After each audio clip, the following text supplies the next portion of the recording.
कलावती देवी hostel. Lucknow के पुराने इलाके में बने कलावती देवी गर्ल्स हॉस्टल का नाम तो आपने सुना ही होगा।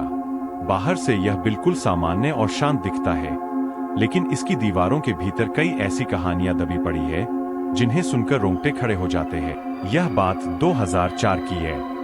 एक छात्रा नीलिमा मेडिकल की तैयारी करने लखनऊ आई थी और यहीं के हॉस्टल में रहने लगी। सब कुछ ठीक चल रहा था, लेकिन तीसरी मंजिल का एक कमरा नंबर 13 हमेशा खाली रखा जाता था।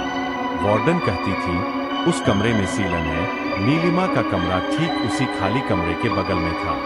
रात को अक्सर उसे लगता कोई उसके कमरे के बाहर चल रहा है। कदमों की धीमी आवाजें, कभी फुसफुसाहट और कभी दरवाजे पर हल्की खटखटाहट। लेकिन जब भी दरवाजा खोलती बाहर कोई नहीं होता।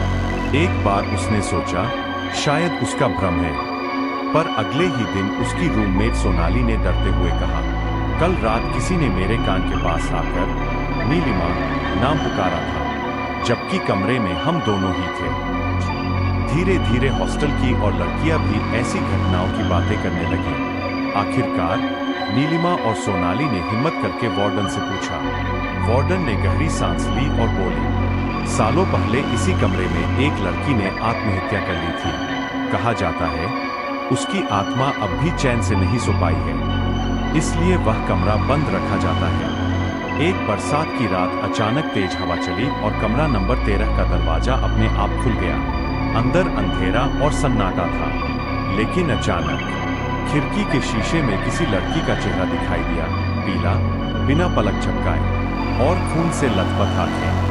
सोनाली चीख पड़ी और बेहोश हो गई। नीलिमा भी सदमे से कांपने लगी। अगले ही दिन दोनों हॉस्टल छोड़कर अपने घर लौट गईं। आज भी कलावती देवी हॉस्टल की तीसरी मंजिल का कमरा नंबर 13 ताला बंद है। लड़कियां कहती है कि रात को कभी कभी वहां से सिसकियों और किसी के धीरे धीरे रोने की आवाजें आती है, लेकिन कोई भी उस दरवाजे के पास जाने की हिम्मत नहीं करता।